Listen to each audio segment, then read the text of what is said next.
Hello दोस्तों, मैं राजस्थान से हूं और आप हमारी वीडियो कहां से देख रहे हो हमें कमेंट करके ज़रूर बताना है। दोस्तों, आज की घटना की शुरुआत होती है राजस्थान से और राजस्थान में एक ज़िला लगता है जयपुर। दोस्तों, वहीं की ये सच्ची घटना है। दोस्तों, एक महिला होती है, उनकी उम्र लगभग जो है 24 वर्ष के आसपास होगी। और जिस महिला की दोस्तों कहानी है उनका नाम होता है दोस्तों अर्पिता। दोस्तों, जो अर्पिता की शादी है उनको लगभग जो है 6 से 7 वर्ष का समय निकल गया था। लेकिन दोस्तों, पिछले 7 साल शादी हो जाने के बाद भी उन्हें अभी तक कोई संतान प्राप्त नहीं थी। इसी बात को लेकर के दोस्तों जो अर्पिता है वो काफ़ी ज़्यादा चिंतित रहती थी और उनके सास ससुर हैं जो काफ़ी ज़्यादा परेशान हो जाते हैं।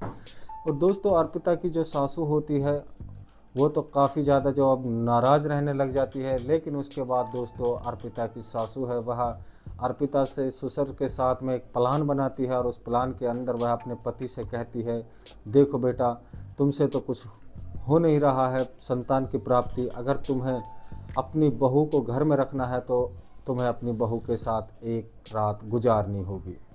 और दोस्तों, इसी प्लान के अंदर जो है अब अर्पिता की सासू है वह अर्पिता को अपनी इसी प्लान में शामिल कर लेती है। और शामिल होने के बाद में उन्हें धमकी दी जाती है कि अगर वह अपनी सासू की बात को नहीं मानेगी तो वो उसकी हमेशा के लिए घर से निकाल देगी। उसके बाद दोस्तों जो अर्पिता है अपनी सास की बात मान लेती है और लगभग जो है 4-5 दिन पहले अर्पिता के जो ससुर हैं और जो अर्पिता की सास होती है वो दोनों एक कमरे में जाके मीटिंग कर लेते हैं।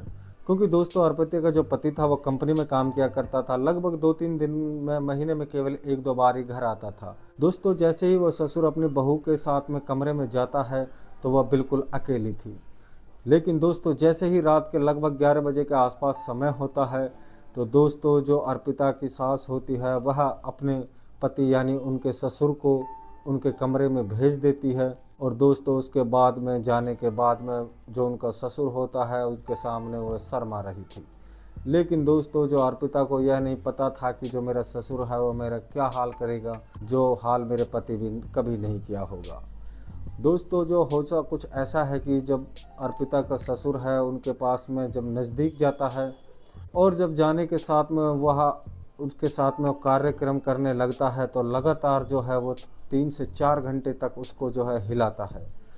उसके बाद में जब तक उनकी इच्छाएं हैं जो पूरी नहीं हो जाती हैं तब तक दोस्तों वह जो हटने का नाम नहीं लेता है। तभी दोस्तों जो उनकी बहू होती है उनकी हालात है जो ख़राब हो जाते हैं और वह उसे बाहर निकालती है। ठीक तरीके से वह अब चल नहीं पाती है। तो दोस्तों इसी तरीके से उनका जो प्लान है, प्लान बन करके जो तैयार था उसको अब उन्होंने अंजाम दे दिया था। और उसके बाद में दोस्तों जब लगातार यही काम है जब वो उनके साथ में वो करते रहता है तो जब भी उन्हें मौका मिलता तो दोस्तों अब अर्पिता को भी अपने ससुर की लत लग चुकी थी। उन्हें थोड़ा भी मौका मिलता था तो दोस्तों वह जा कर के कमरे में उसको बुला लेती और उसके साथ में फिर वही काम को अंजाम देने लग जाती थी। इसी तरीके से दोस्तों लगभग समय है जो निकलता जाता है और 4 से 5 महीने के बाद में अचानक से दोस्तों जो अर्पिता है उसको चक्कर आता है। चक्कर आने के बाद में वो गिर जाती है। जब परिजन उसे अस्पताल लेके पहुंचते हैं तो दोस्तों जो डॉक्टर है रिपोर्ट देता है, कहता है कि ये अभी 3 महीने की प्रेग्नेंट है। उसके बाद दोस्तों घर में खुशी का जो है ठिकाना नहीं रहता था। जो उनकी सास है अर्पिता की, उनका जो प्लान था वो कामयाब हो चुका था। लेकिन दोस्तों इस कामयाबी के पीछे एक पवित्र रिश्ते को जो उन्होंने घिनौनी तरीके से उसको अंजाम दिया है यानी अपवित्र कर दिया है, ये भी एक शर्मनाक बात है। दोस्तों ऐसी घटनाएं हैं जो घटित हो रही हैं। लेकिन आजकल जो हमारी टेक्नोलॉजी है वो बहुत आगे जा चुकी है। IVF का इस्तेमाल कर सकते हो, लेकिन रिश्तों को जो है बचा के रखना है। दोस्तों इस कहानी का उद्देश्य हमारा किसी का दिल दुखाने का बिल्कुल भी नहीं था। आप लोगों को इस कहानी से क्या सीखने को मिला हमें कमेंट करके ज़रूर बताना है। दोस्तों हम ऐसी कहानी सिर्फ समाज को जागरूक और सचेत करने के लिए बनाते हैं। आप लोगों से कल फिर मिलता हूँ एक नई कहानी के साथ। तब तक के लिए मैं लेता हूँ अलविदा। जय हिंद, जय भारत।